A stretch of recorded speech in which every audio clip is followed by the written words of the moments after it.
কোনো প্রকার চালের গুঁড়া ছাড়াই তুলার মতন নরম তুলতুলে চমচম পিঠা। সুপ্রিয় দর্শকগণ, আসসালামু আলাইকুম। শেলিস কিচেন বিডির দর্শকদের জন্য আজকে আরও একটি নতুন পিঠার রেসিপি নিয়ে চলে এলাম। রেসিপিটি যদি আপনাদের কাছে ভালো লাগে তাহলে একটু কষ্ট করে ফ্যামিলি ফ্রেন্ডসদের সাথে শেয়ার করে দিবেন। প্রথমে আমি ভেতরের পুরটা রেডি করে করব। এখানে একেবারে ফ্রেশ কোরানো নারকেল নিয়েছি 1 কাপ, আর দিয়ে দিলাম হাফ কাপ খেজুরের গুড়। অবশ্যই খেজুরের গুড়টাই দেওয়ার চেষ্টা করবেন, আর মিষ্টিটা আপনারা আপনাদের পছন্দ মতো বাড়িয়ে কমিয়েও দিতে পারবেন। এখানে আমি কোনো প্রকার পানি ব্যবহার করছি না। আপনারা যদি চান এখানে সামান্য একটু পানি দিয়ে গুড়টা গলিয়ে নিতে পারেন। এই যে দেখুন, গুড়টা কিন্তু গলে গেছে। এবার এখানে দিয়ে দিব 3 টেবিল চামচ গুঁড়া দুধ। এই গুঁড়া দুধটা দিলে নারকেলের পুরটা খেতে বেশি মজা হয়। নারকেলের পুরটা রেডি হয়ে গেছে। এবার ঠান্ডা হওয়ার জন্য এক সাইডে রেখে দিব। এবার পিঠার খামিরটা রেডি করে নিব। দিয়ে দিলাম 1 কাপ পানি, আর দিয়ে দেব হাফ চা চামচ লবণ। অপেক্ষা করব পানিটা গরম না হওয়া পর্যন্ত। এই পিঠার খামিরটা তৈরি করার জন্য পানিটা খুব বেশি ফোটাতে হবে না, অল্প একটু গরম হলেই দিয়ে দিলাম হাফ কাপ সুজি।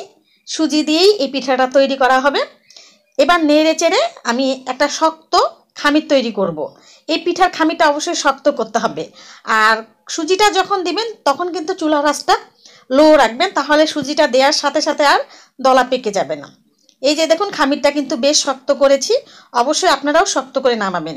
এবার খামিরটা আমি ঠান্ডা করে নেব। পুরোপুরি ঠান্ডা করার পরে আমি পরবর্তী স্টেপে চলে যাব।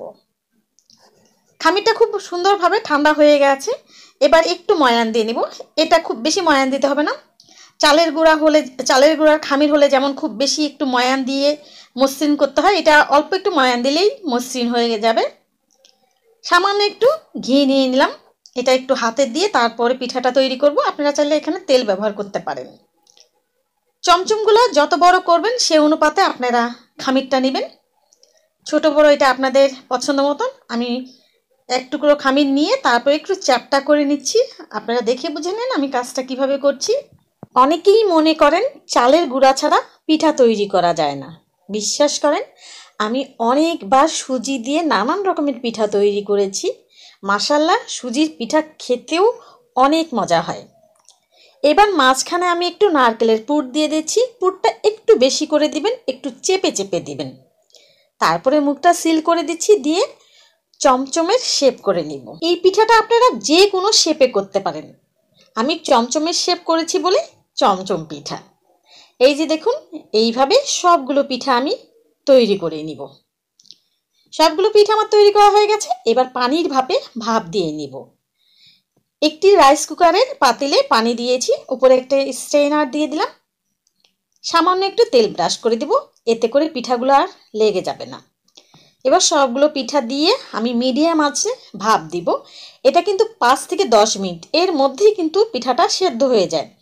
10 মিনিটও লাগে না, 10 মিনিটের আগেই কিন্তু পিঠাটা সেদ্ধ হয়ে যায়। তারপরও আমি 10 মিনিট পর পিঠাটা নামিয়ে নিয়েছি। এবার ঢাকনা দিয়ে দেব। ঢাকনাতে যদি কোনো ছিদ্র থাকে ছিদ্রটা অবশ্যই বন্ধ করে দিতে হবে। অপেক্ষা করব 10 মিনিট। 10 মিনিটে পিঠাগুলো খুব সুন্দরভাবে সেদ্ধ হয়ে গেছে। এবার পিঠাগুলো আমি নামিয়ে নিব। এবার এখানে এই শুকনো নারকেলের গুঁড়াটা ব্যবহার করব। এটা যে কোনো সুপার শপ অথবা মুদির দোকানে পেয়ে যাবেন। আপনারা যদি চান এই নারকেল গুঁড়াটা বাসায়ও করে নিতে পারেন। নারকেলটা কুড়িয়ে নিয়ে শুকিয়ে নিয়ে তারপর ব্লেন্ডারে একটু গুঁড়া করে নেবেন।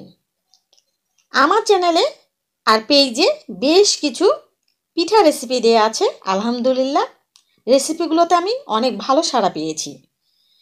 আপনারা যারা ইউটিউব থেকে দেখছেন, এই ভিডিও ডেসক্রিপশন বক্সে সবগুলো পিঠার লিঙ্ক আমি দিয়ে দেবো, আপনারা চাইলে দেখে নিতে পারেন।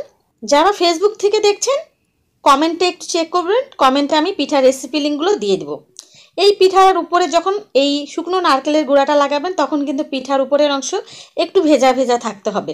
যদি শুকিয়ে যায় তাহলে কিন্তু নারকেল গুঁড়াটা লাগতে চাইবে না। সেক্ষেত্রে আপনারা একটু পানি দিয়ে বা উপরে একটু ঘি দিয়ে ভিজিয়ে নিতে পারেন। এই যে দেখুন, সবগুলো পিঠা আমার তৈরি হয়ে গেছে। একটা পিঠা ভেঙে দেখালাম। মাশাআল্লাহ, দেখতে যেমন সুন্দর হয়েছে খেতেও অনেক মজা হয়েছে। আজকে তাহলে এই পর্যন্ত। সবাই ভালো থাকবেন। আল্লাহ হাফেজ।